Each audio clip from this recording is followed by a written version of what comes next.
Panginoon kong Diyos, Ama na banal at makapangyarihan sa lahat. Ako ay lumalapit sa iyo ngayon na may pusong nagsisisi at nagpapakumbaba. Wala akong maitatago sa iyong harapan. Alam mo ang bawat pagkakamali ko, bawat maling salita, bawat maling desisyon, at bawat pagkakataong pinili kong sundin ang sarili kong kalooban kaysa sa iyong kalooban. Ngayon, buong kababaang loob akong humihingi ng tawad. Ama, inaamin ko na ako ay nagkulang. May mga sandaling alam ko ang tama, ngunit pinili ko pa rin ang mali. May mga pagkakataong nasaktan ko ang iba sa pamamagitan ng aking salita o kilos. May mga araw na naging makasarili ako, naging mapagmataas, o naging malamig ang puso. Patawarin mo ako, Panginoon. Linisin mo ang aking puso at alisin mo ang anumang bahid ng kasalanan na nasa aking kaluluwa. Sabi mo sa unang Juan chapter 1 verse 9 na kung ipinahahayag namin ang aming mga kasalanan, ikaw ay tapat at banal upang kami patawarin at linisin sa lahat ng kalikuan. Pinanghahawakan ko ang pangakong ito. Hindi ako lumalapit sa iyo dahil ako'y karapat-dapat, kundi dahil ikaw ay maawain at mapagpatawad. Panginoon, sa mga kasalanang akong nagawa at marahil mayroon ding hindi ko namamalayan, kung ako man ay nakapagsalita ng masakit, nakapag-isip ng masama, o nakagawa ng hindi kalugod-lugod sa iyo, patawarin mo ako. Kung ako man ay naging pabaya sa aking tungkulin, sa aking pamilya, sa aking pananampalataya, patawarin mo ako. Linisin mo ang aking isip mula sa masasamang kaisipan. Linisin mo ang aking puso mula sa galit, inggit, at kapaitan. Linisin mo ang aking bibig mula sa paninira at kasinungalingan. Nais kong maging malinis mula sa iyong paningin. Panginoon, alam kong ang kasalanan ay naglalayo sa akin sa iyo. Ngunit ayaw kong manatiling malayo. Nais kong bumalik sa iyong yakap tulad ng alibughang anak sa Lucas chapter 15. Ako ay nagbabalik sa iyo ngayon. Hindi ako karapat-dapat tawaging iyong anak, ngunit umaasa ako sa iyong walang hanggang awa. Yakapin mo ako muli, Ama. Tanggapin mo ako muli sa iyong presensya. Panginoong Hesus, salamat sa iyong sakripisyo sa krus. Alam kong ang iyong dugo ang naglilinis sa aking mga kasalanan. Hindi ko kayang bayaran ang aking pagkukulang, ngunit binayaran mo ito para sa akin. Dahil sa iyo, may pag-asa ako. Dahil sa iyo, may kapatawaran. Dahil sa iyo, maaari akong magsimulang muli. Ama, turuan mo akong hindi lamang humingi ng tawad, kundi magbago. Bigyan mo ako ng lakas upang talikuran ang mga gawaing hindi kalugod-lugod sa iyo. Kung may bisyo man akong kailangang bitawan, tulungan mo akong makawala. Kung may relasyon man na hindi tama, bigyan mo ako ng tapang na itama ito. Kung may pag-uugali akong kailangang baguhin, hubugin mo ako ayon sa iyong kalooban. Sabi sa Awit chapter 51 verse 10, likhain mo sa akin ang isang malinis na puso, O Diyos, at baguhin mo ang matatag na espiritu sa loob ko. Ito ang aking dalangin. Bigyan mo ako ng bagong puso, pusong mapagpakumbaba, pusong masunurin, pusong nagmamahal sa iyo. Panginoon, patawarin mo rin ako kung minsan ay nakalimot akong magpasalamat. Nakalimot akong kilalanin ng iyong kabutihan. Nakalimot akong manalangin. Nakalimot akong magtiwala. Patawarin mo ako sa mga sandaling mas pinili kong mag-alala kaysa magtiwala sa iyo. Tulungan mo akong maging mas malapit sa iyo araw-araw. Turuan mo akong magmahal ng kapwa.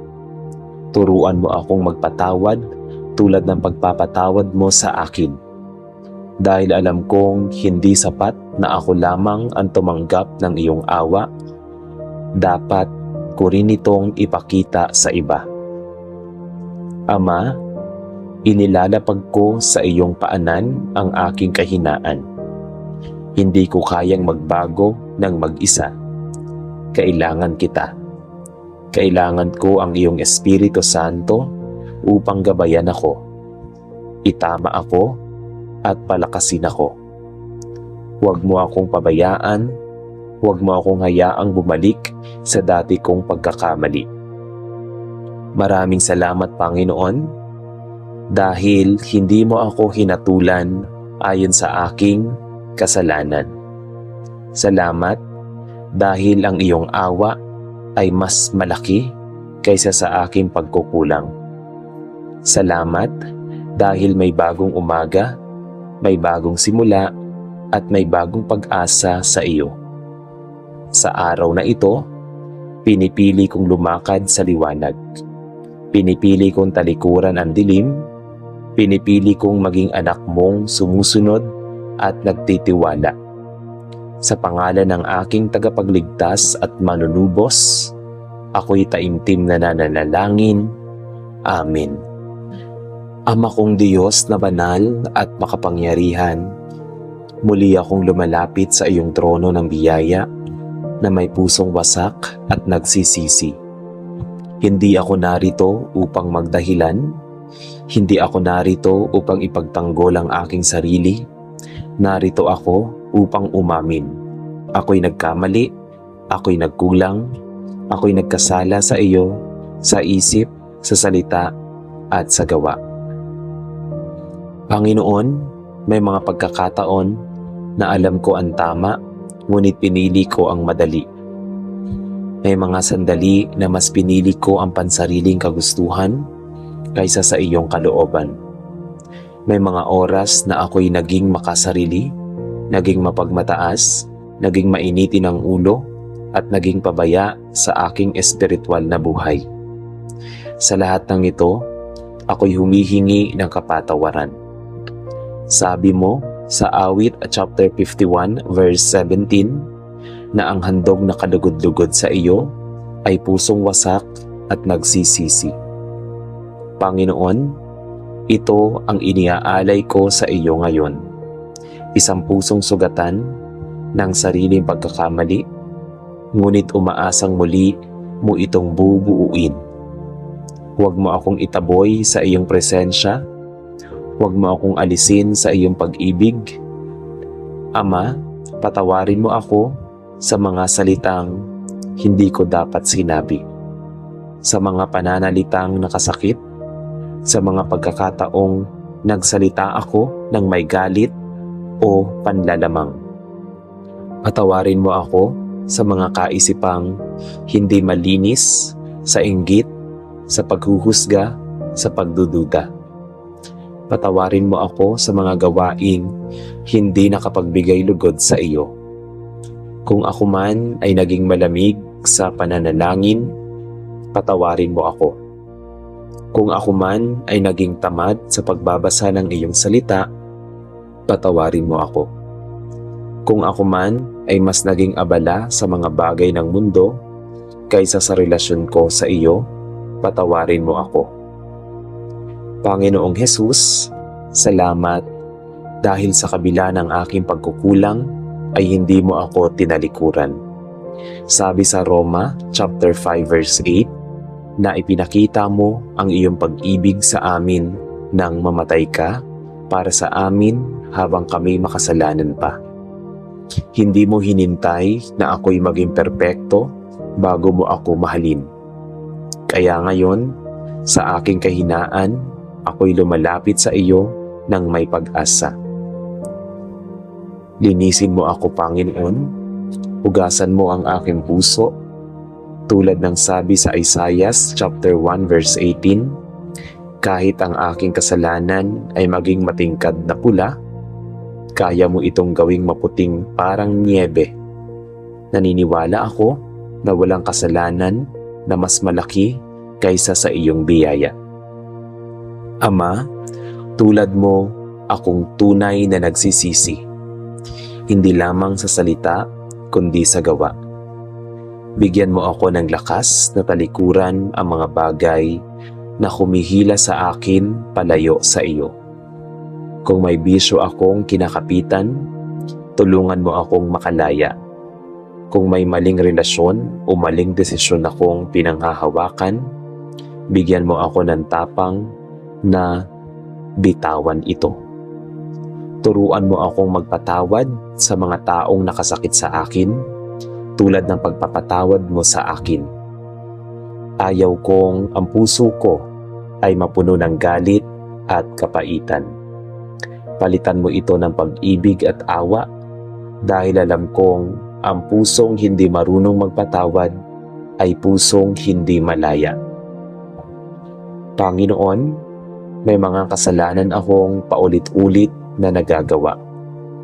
Minsan, ako'y nanghihina at bumabalik sa dati kong pagkakamali. Sa bawat pagbagsak ko, itayo mo ako muli. Huwag mong hayaang manatili sa guilt at kahihiyan. Sa halip, akayin mo ako patungo sa pagbabago at paglago. Sabi ng Panaghoy chapter 3 verse 22 to 23 na ang iyong habag ay hindi nauubos at bago tuwing umaga. Kaya ngayon, tinatanggap ko ang bagong simula na iyong inihahandog. Hindi ako magpapatali sa aking nakaraan, hindi ako magpapakulong sa aking pagkakamali, dahil sa iyo, may pag-asa akong magsimulang muli. Ama, baguhin mo ang aking puso. Hubugin mo ang aking pagkatao. Nais kong maging mas mahinahon, mas mapagpakumbaba, mas mapagmahal. Nais kong ang aking buhay ay maging patunay ng iyong biyaya. Ilagay mo sa aking puso ang banal na takot sa iyo. Hindi takot na puno ng pangamba, kundi takot na may paggalang at pagsunod. Tulungan mo akong umiwas sa tukso. Bigyan mo ako ng lakas kapag ako'y sinusubok. Sabi mo sa unang Korinto chapter 10 verse 13 na hindi mo kami hahayaang matukso ng higit sa aming makakaya, at magbibigay ka ng paraan upang makaiwas. Panginoon, ituro mo sa akin ang daan palabas sa bawat tukso. Maraming salamat, Ama, dahil ikaw ay Diyos na mapagpatawad. Salamat dahil hindi mo ako hinusgahan ayon sa aking kasalanan. Salamat dahil ang iyong pag-ibig ay walang hanggan. Sa araw na ito, pinipili kong lumakad sa liwanag. Pinipili kong talikuran ang dilim. Pinipili kong sumunod sa iyo. Sa pangalan ni Jesus, na aking manunubos at tagapagligtas, ako'y taus-pusong nagsisisi at nananalangin. Amen. Ama kong Diyos, sa ikatlong pagkakataon ay muli akong lumalapit sa iyo. Hindi na lamang upang humingi ng tawad, kundi upang tuluyang isuko sa iyo ang aking buhay. Alam kong ang tunay na pagsisisi ay hindi lang luha o salita, kundi pagbabago ng puso at direksyon. Kaya ngayon, Panginoon, ako'y nagpapakumbaba ng lubos sa iyong harapan. Inaamin ko na may mga kasalanan akong paulit-ulit na nagagawa. May mga kahinaan akong tila mahirap talikuran. May mga sugat akong sa aking puso na minsan ay nagiging dahilan ng aking pagkakamali. Ngunit sa halip na magtago, pinipili kong lumapit sa iyo. Sapagkat sabi Sa Hebreo chapter 4 verse 16, maaari akong lumapit ng may pagtitiwala sa trono ng iyong biyaya upang tumanggap ng awa at makatagpo ng biyayang makatutulong sa oras ng pangangailangan. Panginoon, kailangan ko ang iyong awa. Kailangan ko ang iyong biyaya. Ama, patawarin mo ako sa mga pagkakataong naging matigas ang aking puso. Sa mga panahong hindi ako nakinig sa iyong tinig, sa mga oras na mas pinili kong sundin ang aking emosyon kaysa ang iyong katotohanan. Patawarin mo ako kung ako'y naging mapagmataas, kung ako'y naging mapanghusga, kung ako'y naging makasarili. Panginoon, turuan mo akong maging tapat, hindi lamang sa iyong kundi sa aking sarili. Ipakita mo sa akin ang mga bahagi ng aking buhay na kailangan pang baguhin. Ilantad mo ang anumang lihim na kasalanan na patuloy kong kinukubli. Hindi ko nais na mamuhay sa pagkukunwari, nais kong mamuhay sa liwanag. Sabi mo sa Juan chapter 8 verse 32 na ang katotohanan ang magpapalaya sa amin. Panginoon, palayain mo ako mula sa kasinungalingan ng kaaway. Na ako raw ay wala ng pag-asa, na hindi na ako karapat-dapat, na hindi na ako mababago. Naniniwala ako na sa iyo ay may kapatawaran, may pagbabago. Panginoong Hesus, salamat sa iyong dugo na ibinuhos sa krus. Hindi ko man lubos na maunawaan ang lalim ng iyong sakripisyo. Alam kong ito ang dahilan kung bakit ako may pag-asang muling tumayo. Tulungan mo akong huwag abusuhin ng iyong biyaya. Tulungan mo akong mamuhay ng karapat-dapat sa iyong pagtubos. Ama, baguhin mo ang aking mga hangarin. Kung ang puso ko ay nakatuon sa makamundong bagay, ituon mo ito sa mga bagay na walang hanggan. Kung ang aking mga plano ay hindi naaayon sa iyong kalooban, ituwid mo ang aking landas. Sabi sa Kawikaan chapter 3 verse 5 to 6 na kung ako'y magtitiwala sa iyo ng buong puso at kikilala sa iyo sa lahat ng aking lakad, itutuwid mo ang aking mga landas. Ito ang aking nais, Panginoon, ang matuwid na landas. Turuan mo akong magpakumbaba. Turuan mo akong umamin agad kapag ako'y nagkamali. Turuan mo akong humingi ng tawad. Hindi lamang sa iyo, kundi sa mga taong nasaktan ko. Bigyan mo ako ng tapang na ayusin ang mga nasirang relasyon. Bigyan mo ako ng puso na handang magpatawad at handang magbago. Panginoon, ayaw kong ang aking pagsisisi ay pansamantala lamang.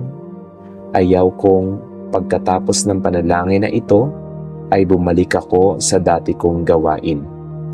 Kaya hinihiling ko ang kapangyarihan ng iyong Espiritu Santo na manahan sa akin. Gabayan mo ako araw-araw. Paalalahanan mo ako kapag ako'y natutukso. Itama mo ako kapag ako'y nalilihis. Sabi sa 2 Korinto chapter 5 verse 17 na ang sinumang na kay Kristo ay bagong nilalang.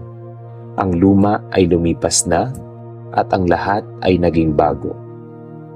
Panginoon, tinatanggap ko ang pagiging bagong nilalang. Hindi na ako alipin ng aking nakaraan, hindi na ako bihag ng aking kasalanan. Ako ay iyong anak, pinatawad, minahal, at binigyan ng bagong simula. Salamat, Ama, dahil sa kabila ng aking pagkukulang, hindi mo ako iniwan. Salamat dahil ang iyong pag-ibig ay hindi nakabase sa aking performance, kundi sa iyong katapatan. Salamat Dahil sa bawat pagbagsak ko, nariyan ka upang ako'y itayo muli. Sa sandaling ito, isinusuko ko sa iyo ang aking buong buhay, ang aking isip, ang aking puso, ang aking mga plano, at ang aking kinabukasan. Nais kong mamuhay ng may takot at paggalang sa iyo. Nais kong ang aking buhay ay maging patunay ng iyong awa at biyaya. Maraming salamat, Ama, sa kapatawarang iyong ipinagkaloob. Salamat sa bagong pag-asa. Salamat sa panibagong simula. Sa pangalan ni Jesus, aking tagapagligtas at manunubos, ako'y nananalangin ng may pusong nagpapasalamat at nagbabagong loob. Amen. Sa ngalan ng Ama, at ng Anak, at ng Espiritu Santo. Amen.